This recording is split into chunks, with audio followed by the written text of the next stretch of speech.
see anything? No? Well, that's because you're dead now. I just killed you. For fun. What are you gonna do about it? Cry to Mama Coco, as if that's gonna do anything. Well, I actually killed you because I was feeling the vibe. Know what I'm saying? So right now, this entire video will play in your dream.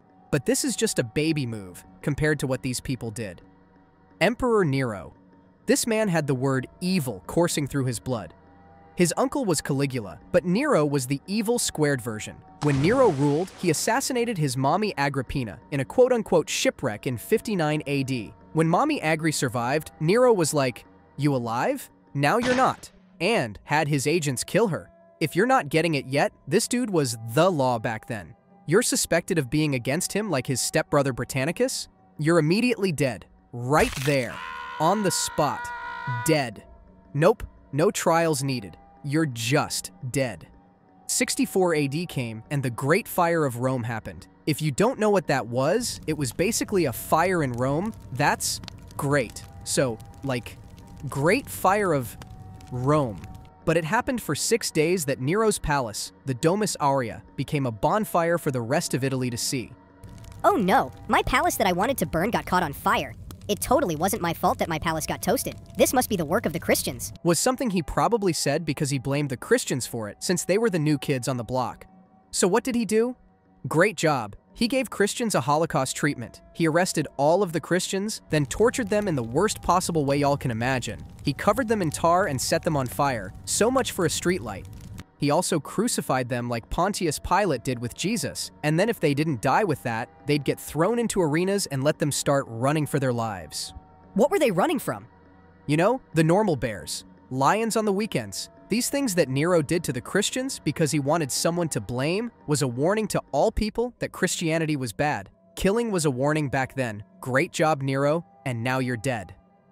Vlad the Impaler.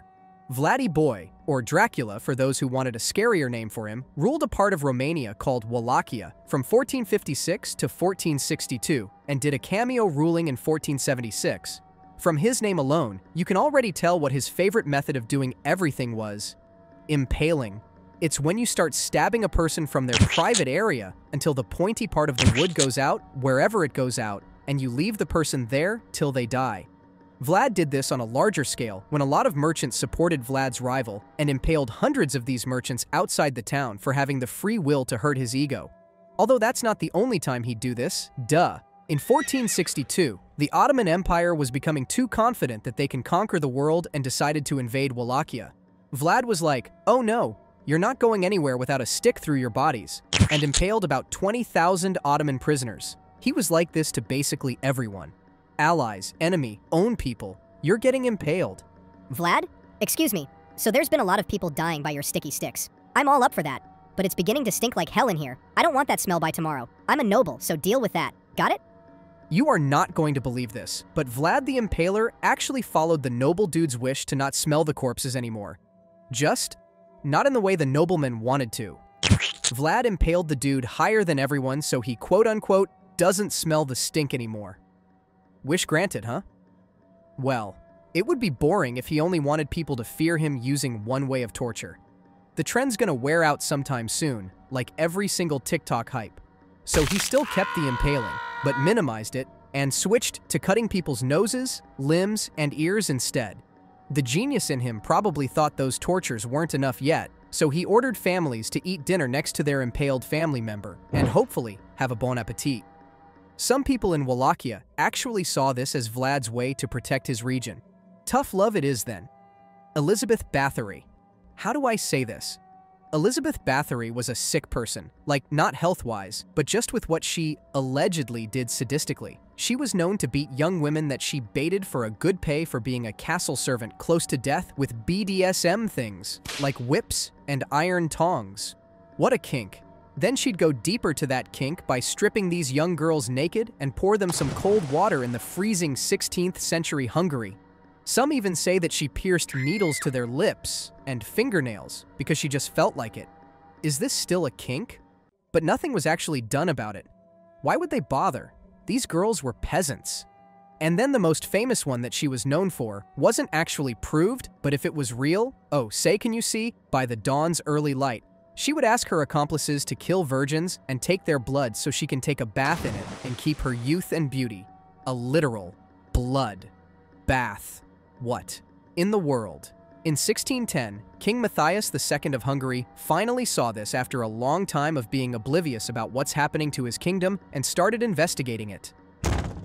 We are here to investigate this. Are we in the right place? This looks like an orgy. I think we are, sir. Those are torture weapons, and those girls are either dead, dying, or will die. After Georgi Thurzo, the one who led the investigation, found enough evidences to confirm everything, they arrested Elizabeth and her accomplices. The accomplices were executed. Nice justice. But Elizabeth wasn't because she was rich, so they just imprisoned her to death. Leonarda Cianciulli. She was known as the Cucca da Pizza woman. No she wasn't. She was the soap maker of Correggio. So, she wasn't the Cucca da Pizza woman? No! So she was known as the famous soap maker in Correggio back in the 1930s, and she made soaps that were probably so good you'd feel that it's made of another person, because it was. In 1939, she targeted Faustina Setti. Setti was old and wanted a husband because she probably didn't want to die a virgin or something. So Leonardo da Vinci went— It's Leonarda Cianciulli. Get your names right. It's just Italian, not Martian. Sorry. Leonarda Cianciulli pretended to be a human Tinder and told Faustina Setti that she found a man for her. She then told the hopeful to write letters and postcards to her family, saying, "Hey everyone, I'm no longer single, so long suckers," which were made to make her relatives think she was out of town. On the day that Setti was supposed to leave town to meet the love of her life was her last day alive. She went to Leonarda's house for her pretend final consultation. Leonarda gave her a drugged wine and axed Setti to death the moment she blacked out. She dragged the body into the closet and gave it a little chop, chop, chop, chop, and would you look at that, Setti is now in 9 separate parts. Leonarda then collected the blood into some bucket. Do you really want to know what's next? Like, are you sure you just want to know about it? Or are you trying to get an idea? Anyway, Leonarda boiled the pieces of flesh in caustic soda that she got from her soap-making classes. It then turned to a thick, darky, and mushy something, which she threw in a poop tank nearby. After that, she turned the remaining blood to tea cakes, and served it to her visitors and even to her favorite son, Giuseppe. Poor Giuseppe. Nobody found the heck out of that, so she kept doing it. If you think about it, this is probably what those pop-up ads in your computer that says, "Single women in your area" do. Probably still Leonarda in someone else's body. So she never actually made soaps? Ah, man. Oh, she did. Her second victim was a middle-aged woman who wanted to get a job, so she's went from a human Tinder to a human LinkedIn and did the exact same process, and now she's dead. Her final victim was an opera singer that's looking for a gig in Florence. Same process, and now she's dead too. But she got tired of the throwing away the soap in a septic tank method because it was too exhausting. So she just made soaps out of the opera singer and gave it to her neighbors. Imagine using the soap and wonder why you hear someone singing the Queen of the Night aria while you're rubbing it on your body. Little did Leonarda know that the opera singer's family actually cared about her, so they reported her missing to the police. When the Popo discovered that the last place where she was seen going was Leonarda's house, they arrested her, and she told everything without any signs of being sorry. She was definitely delusional if she thought that this was the medieval times that human sacrifices would save her son, who's a World War II soldier. Gilles de Rais. Bill Cosby, step aside and bow down. This is your master. For starters, he looks like a taller Lord Farquaad from Shrek. I mean, look at him. A noble soldier that fought with Joan of Arc in the French 100-Year War. But I'm not here to talk about what he did with Joan of Arc. I'm here to talk about how Bill Cosby ain't got nothing on this dude right here. De Rais liked little boys and would invite them to his many castles. Hello there, children. Here's your food and drinks. After that, do you want to do this where I moonwalk to you? Then we have a hoo-hoo time in hee-hee style? What? You're a disgusting pervert. No. When the kids refused the hoo-hoo time in hee-hee style, they would be put in chambers so they can't escape. De Rais enjoyed the fear in the children's eyes and beat them up with whatever he had in his hand. The children screamed and begged more at this point, but this was like the in Beethoven's Fifth Symphony to De Rais's ears. Well, after that, he did the hoo-hoo time in hee-hee style to them anyway, then killed them after by slitting their throats, which, by the way, he loved doing so much. When the kids died, he would scatter these parts in many places in his castle. Some were buried in shallow parts of his castle, and some were burned in fireplaces. Because he was rich and noble, he got away with these for a very long time, until parents who were probably busy making more children noticed that their battalion of a family was beginning to decrease instead of turning into an army of children. I mean, after all, it's easier to kill than make one. Add the weird behavior that de Race was showing, and yeah, the church started to take action and arrested Gilles de Race. He wasn't sorry and even took a whiteboard, then started telling everyone how he tortured and hoo-hoo timed the children, and told everyone how the boys' cry for helps were music to him. Considering it was the church who put him on trial, they definitely didn't let that slide and found de Race guilty of the 7 circles of hell and some razzle-dazzle of the 10 commandments. So he got what he deserved on October 26, 1440. He was hanged. Definitely a Vive la France moment for them back then. Ed Gein. The man was known as the Butcher of Plainfield. Seriously, who's making up these weird names for criminals like they're some sort of supervillains that Batman needs to get rid of? In November 16, 1957, hardware store owner Bernice Worden went missing from her shop in Wisconsin, and her son Frank, being a deputy sheriff, got suspicious when he saw the shop was trashed. Frank remembered that there was a dude that was in the shop the previous evening, and the last receipt his mom made was for an antifreeze. So Frank had only one thing in mind, and that was to become John Wick and kill everything that moved. No, just kidding. He investigated, and the police went to Ed's farmhouse to ask him about Frankie Boy looking for his mommy. Welcome to my workstation, policeman. So as you can see, here's the woman you're looking for. She was about to be a bag, but you guys found me. What a shame. Well, this was as good as a confession already, so the police arrested him and got his collection of human leather. Okay, so human skin chairs, check. Human skin garbage can, check. Nipple belt, check. I'll get that one for later. A corset made out of torso, check. Daring today, aren't we? When asked about what Ed Gein did, he was like most of the people in this list. Not sorry at all. He confessed that besides killing the women he killed, he also went to cemeteries at night and took the corpses of middle-aged women who recently died out of their tombs. His reason was insane, because he loved his mom who passed away. He loved his mom so much that he did everything he can to make his mom alive in a sense. He was actually starting to create a woman suit so he could be his own mother. Dorothea Puente. In 1988, Dorothea's boarding house in Sacramento got the "surprise, you're gonna get investigated" card when one of her tenants, Bert Montoya, was nowhere to be found. Well, this was alarming because number 1, he was unwell, and 2, he's vulnerable and can snap at any time. So where did you see him the last time? In his room. But where did you see him the last time? In the bathroom. Huh? I thought you said in his room. Did I? Oh, my bad. I meant to say somewhere over the rainbow way up high. But you said he was last seen in his room. Yeah, that's what I said. In Japan. What? What? Well, that was way too awkward. So they just searched Dorothea's home, which was fine by her. Nothing unusual and all that. But I guess overthinking pays off. Because the police thought it was weird that she was calm instead of worried because that was her tenant. Welp, they were right. They found a body after not too much digging in her backyard. Then another, then another, then another, until they got 7 bodies in total, and all of them were former tenants in her boarding house, now permanent residents under her backyard. This was Dorothea's bang-for-the-buck method to earn passive income. She kills her tenants using poison, sometimes suffocate them. Once that killed the lights out of the old person, she mummified them in bed sheets and plastic. Next was she copied their signatures for their pension, passive income secured.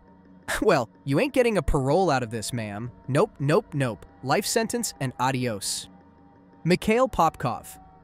Imagine you're a woman if you're not one or if you don't identify as one. I'm not gonna get canceled over this. So yeah, imagine you're a woman, you're walking home, and you feel like you're not safe because Russia ain't your cup of tea since someone with a hammer and sickle might invite you to be a comrade.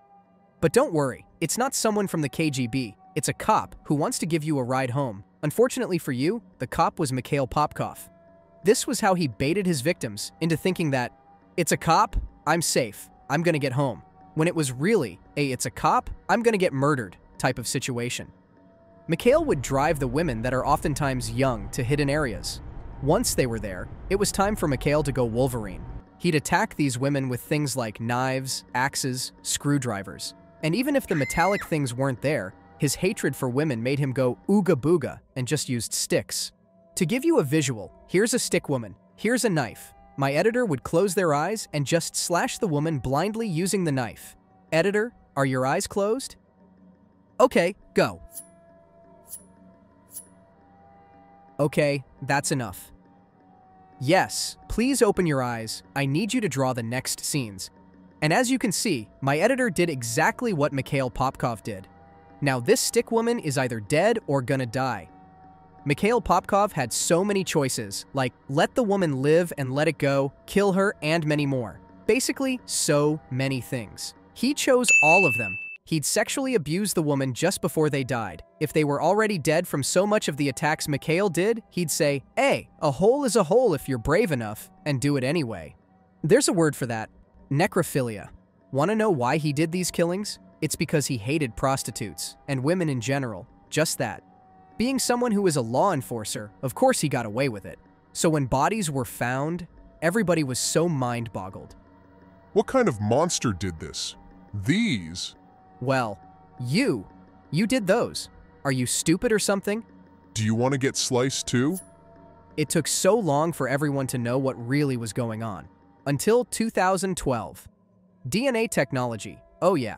The system found that across these bodies' locations, Mikhail's DNA were in all of them. I mean, you can't be everywhere every time all at once responding to these crime scenes. So the police knew that it had to be Mikhail. So they arrested him. Okay, you got me. I killed them because I hated women. I think it was about 83 women since I started in 1992. Totally worth the killing spree. Well, the totally worth it killing spree of his gave a life sentence, then another, then 78 counts of aggravated murder. Take that, Mikhail. Kim Il-sung. This is the any crime you can do, I can do better guy. He founded North Korea, and that's about the only thing he did that's good. And even that was the reason he was bad. So yeah, where do you want me to start? From the very beginning, man. I want to know everything. All right, so then God said, let there be light. Not that far. Oh, not that far? Okay. In 1948, he ruled North Korea until he died. What does ruling do to dictators? He gave more power to himself. Well, not more power. All the power. And when you have power, you get no enemies. Literally none, because what Kim Il-sung did was, you enemy? I think you enemy, you die Hamnida. He never gave it a thought, and it didn't matter who you were because, come on. Have you seen North Korea today? There's no in-between in their society. It's either you're a pleb or you're a high-ranking official. If you're a soldier, but not high-ranking enough, you're still a pleb. But Kim Il-sung couldn't have cared any less about that. Anyone below can be killed. Then he one-upped his powers by being the modern mustache boy. He made the Kwanliso, which when I searched Google for it, it comes up as a term for political penal labor and rehabilitation colonies, which I don't buy. Not a single word of it. It's basically just the Asian modern version of Auschwitz. He put entire families here without the need for a trial. What you gonna do about it, Hamnida? In North Korea, Hamnida, you work Hamnida or you die Hamnida. If you're tired from work Hamnida because we didn't give you any food Hamnida, you die. Hamnida. How was his crime actually better than the rest? Well, for one, the Korean Auschwitz is still going on today. Look it up. Kwan-li-so. And two, can you starve millions of your citizens and not give them free will until today and just die as if you had nothing to do with it? Yeah, that's what I thought. He also extended his power to his international relations. He made Korean agents do a bonsai and do bombings, assassinations, and hijackings in South Korea. There's even a gigantic golden statue of himself located in the capital, and the North Koreans even loved him. Because if they didn't, they'd freaking die. Have you seen any other quote-unquote leader with a statue made of gold? Did the Mein Führer have one? Nope.